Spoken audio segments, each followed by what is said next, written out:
আসসালামু আলাইকুম। আশা করি সকলে ভালো আছেন। শৌখিন খামার ইউটিউব চ্যানেলে সবাইকে অভিনন্দন।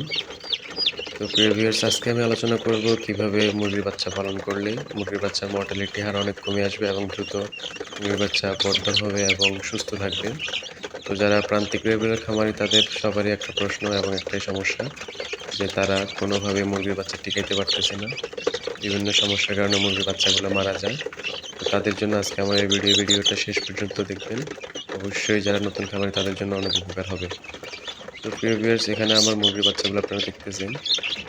এই বাচ্চাগুলোর বয়স প্রায় 25 দিন। তো এই বাচ্চাগুলা দ্রুত বর্ধনশীল এবং সুস্থ বাচ্চা ছিল। আমার ৩টা মুরগি থেকে এই বাচ্চাগুলো ফুটাইছি, প্রায় 50টার উপরে বাচ্চা এখানে আছে। তো এই বাচ্চাগুলো কিভাবে সুস্থ আছে এবং কিভাবে এই বাচ্চাগুলোকে আমি খাদ্য ম্যানেজমেন্ট করেছি সব। দেশি মুরগির বাচ্চা মারা যাওয়ার প্রথম কারণ হচ্ছে বাচ্চাগুলো যখন ডিম থেকে ফুটে বের হয় তখন মায়ের সাথে বাচ্চাগুলা বের হয়ে যায় এবং বাড়ির আঙ্গিনা বিভিন্ন ঝোপঝাড় অথবা পরিত্যক্ত জায়গা যেখানে পানি থাকে ওইসব জায়গায় যখন বাচ্চাগুলা যায় তখন এই বাচ্চাগুলোকে ঠান্ডা লেগে বাচ্চাগুলা মারা যায়। তো সেক্ষেত্রে বাচ্চা সুস্থ রাখতে হলে প্রথম যেটা করতে হবে, ডিম থেকে যখন বাচ্চাটা ফুটবে তখন মুরগি এবং মুরগির বাচ্চাগুলো দুটাকে আলাদা করতে হবে। বাচ্চাগুলোকে আলাদা করার পরে নির্দিষ্ট একটা তাপমাত্রায় বাচ্চাগুলোকে তাপ দিতে হবে। তো এই তাপমাত্রাটা নির্ধারণ করা হয় বাচ্চাগুলার পরিমাণ কতটুকু, কতগুলো বাচ্চা, সে বাচ্চার উপর নির্ভর করে একটা ব্রুডিংয়ের ব্যবস্থা করতে হবে। ব্রুডিংয়ের মাধ্যমে বাচ্চাগুলোকে তাপ দিতে হবে। তাপ দেওয়ার ক্ষেত্রে 100 ওয়াটের বাল্ব দিয়ে সাধারণত ব্রুডিং করা হয়ে থাকে। তো এই যখন ব্রুডিং করা হবে, ব্রুডিং করা হলে বাচ্চার সঠিক পরিমাণ তাপমাত্রা পেলে বাচ্চার মর্টালিটি হার অনেক কমে যাবে এবং বাচ্চাগুলো সুস্থ থাকবে। ব্রুডিংয়ের পাশাপাশি বাচ্চাগুলোকে খাবার হিসাবে সর্বপ্রথম স্ট্যাটার ফিড, ব্রয়লার স্ট্যাটার হতে পারে বা সোনালি স্ট্যাটার হতে পারে, স্ট্যাটার ফিডগুলো খাওয়াতে হবে। বাজারের এই ফিডগুলো খাওয়ালে বাচ্চার মৃত্যুর হার অনেক কমে যাবে এবং বাচ্চা সুস্থ থাকবে এবং ব্রুডিংকালীন সময়ে বাচ্চার তেমন কোনো সমস্যা হবে না।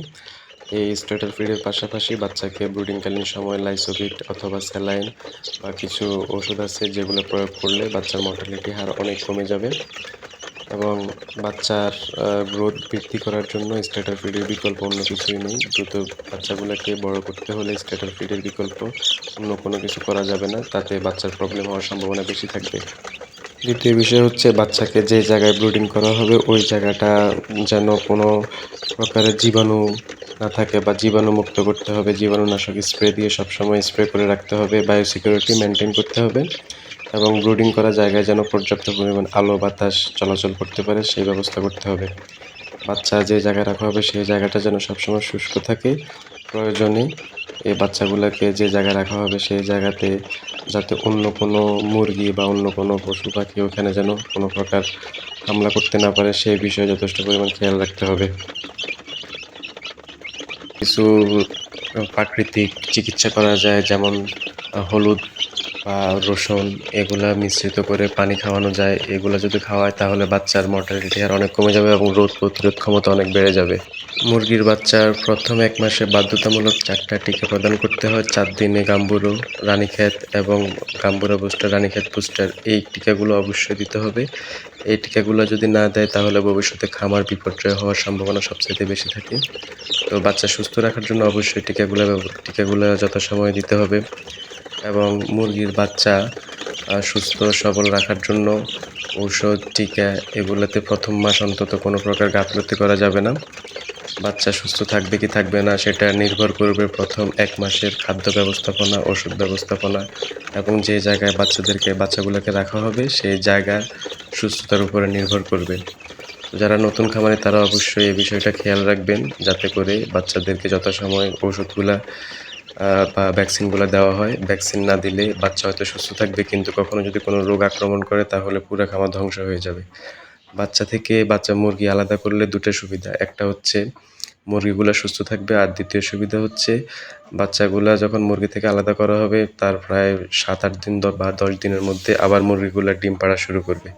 নতুবা এই মুরগিগুলা বাচ্চার সাথে থাকলে অন্তত 2 মাস 3 মাসও ডিম পারবে না। তো সেজন্য নতুন করে আবার দ্রুত ডিমে আসার জন্য বাচ্চাগুলোকে তার মায়ের কাছ থেকে আলাদা করে রাখতে হবে যাতে করে বাচ্চা সুস্থ থাকবে এবং মুরগিগুলো আবার ডিমে চলে আসবে।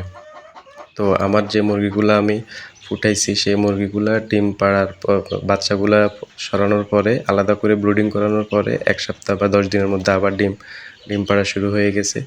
তো খামার করে লাভবান হতে হলে কিছু টিপস অ্যান্ড ফলো করতে হবে, যেগুলো ফলো করলে অবশ্যই আপনি খামারে লাভবান হতে পারবেন। বাচ্চাগুলো ১ মাস পর আপনি চাইলে প্রাকৃতিকভাবে ছেড়েও মুক্ত অবস্থায় পালন করতে পারবেন, তাতে আর কোনো প্রবলেম হবে না। যদি আপনার এলাকাতে হিংস্র জীবজন্তুর আক্রমণ থাকে বা ওখানে যদি জীবজন্তু থাকে, তাহলে ১ মাস পরেও না ছাড়াই ভালো। প্রথম ১ মাস মুরগির বাচ্চাকে কিছু ভিটামিন ওষুধ অথবা জিঙ্ক এসব খাওয়ালে মুরগির বাচ্চার সুস্থতা অনেকটা বেড়ে যায় এবং মুরগির বাচ্চা খুব চঞ্চল থাকে। এই ১ মাসের যখন খাদ্য ব্যবস্থাপনা, ঔষধ এবং বাসস্থান সব ঠিক থাকবে, তাহলে মুরগি যথাসময়ে প্রোডাকশনে চলে আসবে এবং খুব দ্রুত এর ওজন বৃদ্ধি পাবে। বিক্রি করার সময় খুব ভালো দাম পাওয়া যাবে এবং মুরগির যে কালার, ওই কালারটা অনেক ভালো থাকবে। তো যারা নতুন খামারি বা নতুন খামার করতে ইচ্ছুক বা বাড়িতে ২-৪ টা মুরগি পালেন, তারা অবশ্যই এই বিষয়টা খেয়াল রাখতে হবে। মুরগির বাচ্চাকে যদি বাঁচাইতে হয়, তাহলে অবশ্যই মুরগির বাচ্চাকে তার মায়ের কাছ থেকে আলাদা করে ব্রুডিং করতে হবে। ব্রুডিং করার সময় যথাসময়ে ওষুধ দিতে হবে, ভ্যাকসিনগুলো কমপ্লিট করতে হবে। তাহলে আপনার মুরগিগুলো যথেষ্ট পরিমাণ সুস্থ থাকবে এবং ভালো থাকবে। ভিডিওটি ভালো লাগলে লাইক, কমেন্ট, শেয়ার করে দিবেন এবং